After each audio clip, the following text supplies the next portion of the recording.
My name is Martha, and I am 55 years old.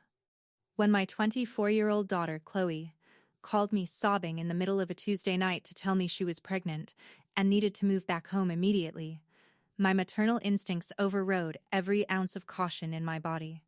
She claimed her husband, a smooth-talking, self-styled real estate entrepreneur named Derek, had suddenly become emotionally distant, leaving her stranded and terrified for the future of her unborn child. I opened my doors without hesitation. I had no idea the crying daughter standing on my front porch was part of a meticulously planned financial ambush. 12 hours after she unpacked her bags into her childhood bedroom, my neighbor called in a panic, asking why my historic, mortgage-free home had suddenly appeared on a luxury real estate website. Derek had not abandoned my daughter. He had weaponized her pregnancy. The entire emotional breakdown had been staged to gain access to my property, while I was distracted by the idea of becoming a grandmother. And by the time I realized what was happening, they had already begun trying to strip the deed from beneath my feet. The sting of family betrayal is unlike any other wound on earth. It stains the soul permanently. It is the crushing realization that the people you protected your entire life no longer see you as family. They see you as an asset, a target, a vulnerability. I grew up believing a home was sacred.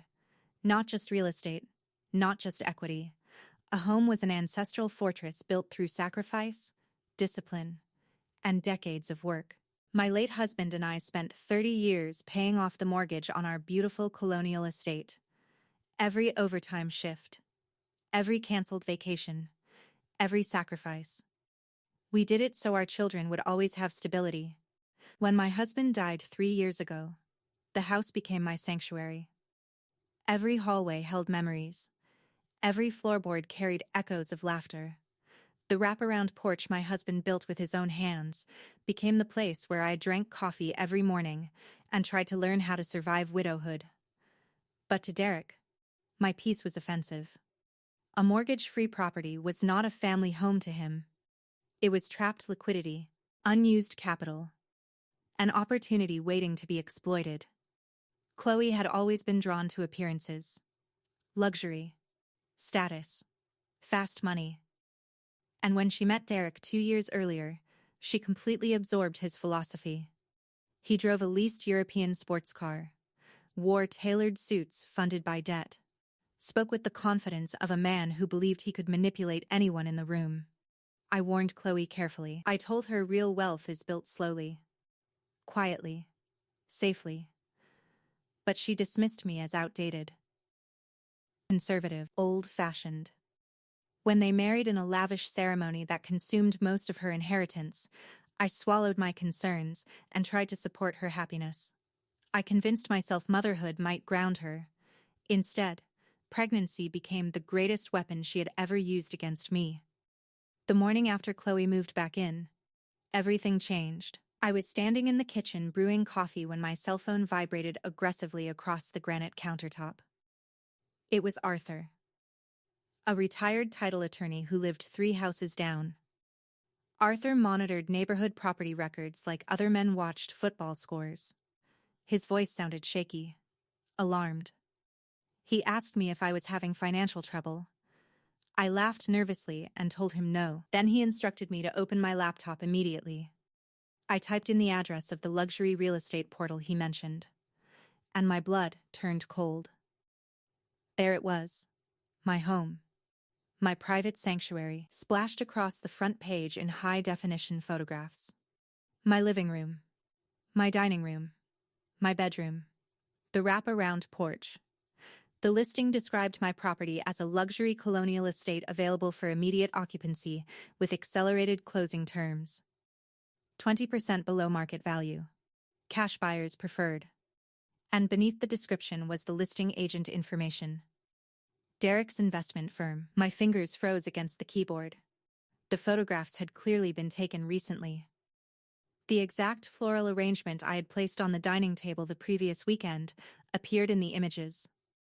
The angles were internal, personal. Whoever photographed the house had walked through every room freely, Then the realization hit me all at once. Chloe. She had not come home to escape a collapsing marriage. She had spent the weekend secretly documenting every inch of my house while I volunteered at the community center. The midnight tears. The trembling voice. The story about emotional abandonment. It was theater. A distraction. They needed me emotionally overwhelmed. Too distracted to monitor documents. Too heartbroken to notice missing paperwork. Too consumed by maternal concern to question why my daughter was searching through old filing cabinets in my private office. I sat frozen at the kitchen island as the truth settled into my chest like ice. Upstairs, I heard floorboards creak softly, then footsteps descending the staircase. Chloe entered the kitchen wearing an oversized maternity sweater, maintaining the appearance of vulnerability. She poured herself tea and asked softly if I had gotten any sleep. I stared at her face, searching desperately for traces of the little girl I had raised. Instead, I saw Derek staring back at me through her posture, through her eyes, through the coldness behind her expression. Without speaking, I slowly rotated the laptop screen toward her. Her reaction was immediate. The mask vanished instantly. No shock, no confusion, no denial.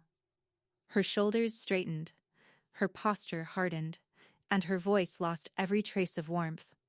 She calmly explained that I did not understand the realities of modern finance. She said keeping millions in home equity locked inside a dead asset was selfish when her new family needed liquidity to expand their corporate footprint. Then she admitted Derek listed the property because they needed immediate cash to cover a commercial default threatening his business. Just like that. No remorse. No shame. She walked toward her designer handbag, removed a thick manila folder, and dropped it onto the kitchen counter beside my coffee mug. Inside was a quitclaim deed. A legal document transferring full ownership of my home to a shell company registered under Derek's name, the CD Heritage Trust. An offshore corporate entity. Chloe looked directly into my eyes and told me if I truly loved my future grandchild, I would sign the deed immediately, so they could finalize a sight-unseen international cash sale. And then came the threat. If I refused, I would never see my grandchild. Ever. The silence in that kitchen felt suffocating. My own daughter was using an unborn child as leverage to force me out of my home.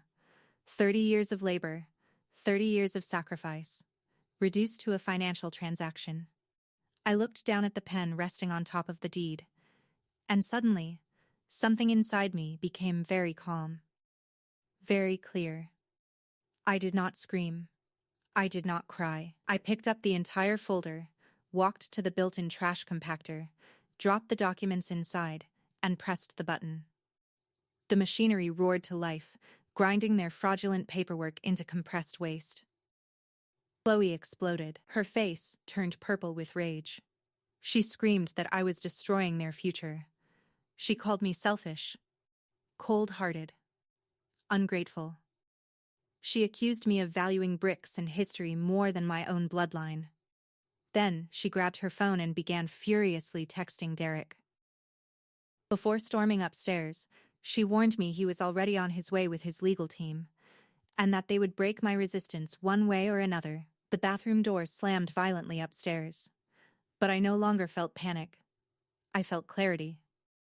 I walked into my private study and locked the door. Then I called Harrison, my late husband's longtime attorney, a senior estate and property lawyer. When I explained the online listing and the forged deed, Harrison went silent for several seconds. Finally, he spoke. And his tone chilled me. He informed me Derek's firm had quietly been under investigation for fraudulent probate activity. Forgery, title manipulation, questionable equity transfers. Harrison warned me Derek was desperate, and desperate men are dangerous. He instructed me not to leave the house. Then he immediately began filing an emergency title freeze with the county registrar. The next 3 hours transformed my grief into warfare. My late husband had insisted years earlier on installing a discreet smart home security network throughout the property. hidden cameras, microphones, cloud backups. At the time, I thought he was being overly cautious. Now I realized he had unknowingly built the very system that would save me. I activated every camera feed from my study, the grand foyer, the hallways, the exterior gates. Every angle streamed directly to encrypted cloud storage. Upstairs, Chloe paced outside the guest room while whispering into her phone, and through the audio feed, I heard everything. Every horrifying detail. She told Derek where I kept the safe key hidden behind the library shelves. She described the valuation certificates for antique silver collections. She detailed my late husband's first edition historical archives. They weren't trying to steal a house. They were planning a complete liquidation of my life. Every asset, every heirloom, every piece of stability. At exactly 2 p.m, the sound of an engine tore through the quiet street. I looked at the perimeter feed. Derek's black sports car flew into the driveway at reckless speed. Gravel sprayed across the flower beds. He exited the vehicle wearing a tailored three-piece suit, but his face no longer looked polished. It looked desperate, panicked. Behind him walked a middle-aged man carrying a leather briefcase, Bradley, a corrupt notary with a reputation so toxic local banks refused to work with him. Derek didn't knock. He used the emergency key Chloe had stolen from my keychain the night before. And he walked into my home like he already owned it. The heavy front door slammed shut behind them. The sound echoed through the foyer like a declaration of war. Derek marched directly toward my locked study, pounding violently against the door, ordering me to stop behaving like a martyr. He shouted that an international buyer had already transferred a $200,000 deposit into escrow, and if the deed was not signed before 5 o'clock, his commercial empire would collapse. I unlocked the study slowly and stepped into the foyer.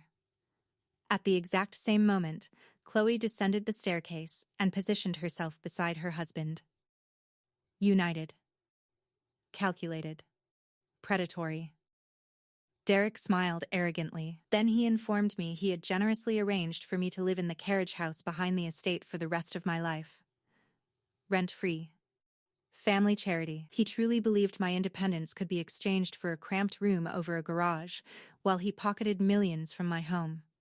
I looked at both of them carefully. And then I pulled out my cell phone. I opened the county property portal and turned the screen toward Derek. The listing for my home now carried a bright red fraud alert banner. Title frozen by county order. His smile vanished instantly. I calmly informed him Harrison had executed the emergency injunction 12 minutes before he arrived, and that the state attorney general's office was already contacting his buyer regarding attempted fraudulent transfer activity. The silence in the foyer became heavy. Bradley took a step backward immediately, his face drained of color. He muttered that he had not been informed a county freeze was active. Then, without another word, he fled. Straight out the front door. Down the driveway. Gone. Derek turned toward me slowly, and the polished businessman disappeared completely. What stood before me now was a cornered criminal. His voice dropped into a vicious hiss as he admitted he had already generated digital signature profiles using old medical authorization forms from my late husband. He openly described bypassing county systems through shell company mergers. He explained financial fraud like a man discussing grocery shopping, and he said all of it while standing directly beneath the hidden cameras recording every word. Then, Chloe stepped forward, and what she said next destroyed whatever remained of my maternal attachment. She threatened to accuse me of physically assaulting a pregnant woman. She said she would obtain an emergency protective order and have me removed from my own home before nightfall. The entire plan had layers. Pregnancy, forgery, extortion, false accusations, corporate fraud. Every single angle carefully engineered. I reached quietly into my cardigan pocket and removed my tablet. Then I deactivated the live audio broadcast feeding directly to Harrison and County Dispatch. Finally, I looked at my daughter, the girl I had once rocked to sleep in this very house, and I felt absolutely nothing.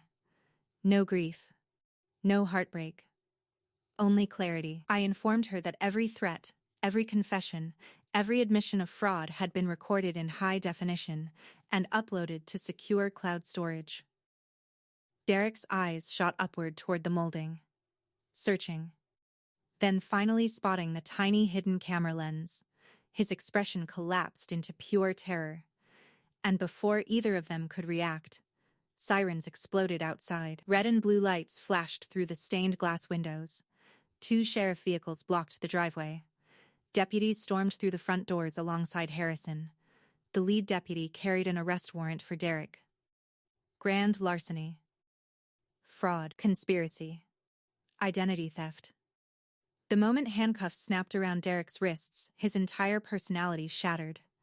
He stammered about misunderstandings, professional credentials, business complications. But nobody listened.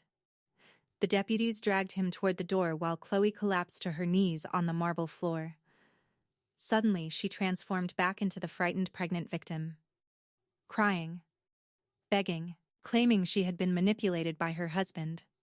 She reached toward me desperately and pleaded with me to stop the charges for the sake of the baby. But I had already heard the recordings. I had already seen the truth. And maternal guilt no longer worked on me. I calmly informed the deputies that the cloud server contained direct evidence of Chloe threatening extortion and planning false domestic assault claims. Then I stated clearly that I intended to press full criminal charges against both of them. Her face went white. For the first time since arriving at my house, she understood the performance was over. The deputies escorted Derek outside. His expensive shoes dragged helplessly across the gravel driveway. Inside the house, Harrison organized evidence logs while a locksmith replaced every lock on the property with biometric systems tied exclusively to my fingerprint. The atmosphere inside the estate changed instantly. Lighter. Cleaner, as if the house itself was expelling poison. Chloe sat silently on the staircase. Broken. Terrified. Financially exposed. Finally, in a small defeated voice, she asked where she was supposed to go. I informed her Harrison had arranged a modest studio apartment under her name. 3 months paid from what remained of her inheritance. Nothing more. After 90 days, her survival would become entirely her responsibility. The following morning, sunlight poured across the colonial estate. My phone exploded with messages from extended family members, who suddenly remembered I existed now that the scandal had become public. Meanwhile, Chloe's reality collapsed rapidly. Banks froze shared accounts. Luxury stores demanded payment. Creditors began calling non-stop. Her social circle vanished overnight. Friends who once admired her glamorous lifestyle stopped answering her messages. I ignored every voicemail she left me. Some begged forgiveness. Others cursed my name. I deleted them all. I spent my afternoons gardening in peace, reclaiming my land, reclaiming my mind, and slowly realizing that protecting yourself from your own family is sometimes the highest form of self-respect. Within a month, Derek's investment firm filed for bankruptcy. Investigators uncovered forged probate filings across multiple counties. Wire fraud. Identity theft. Shell company laundering. His empire collapsed completely. The sports car was repossessed publicly. The local news stations aired footage from the security recordings, and Chloe became socially radioactive overnight. I watched all of it from a distance. Not with joy, not with revenge, but with calm detachment. They had tried to erase me. Instead, they destroyed themselves.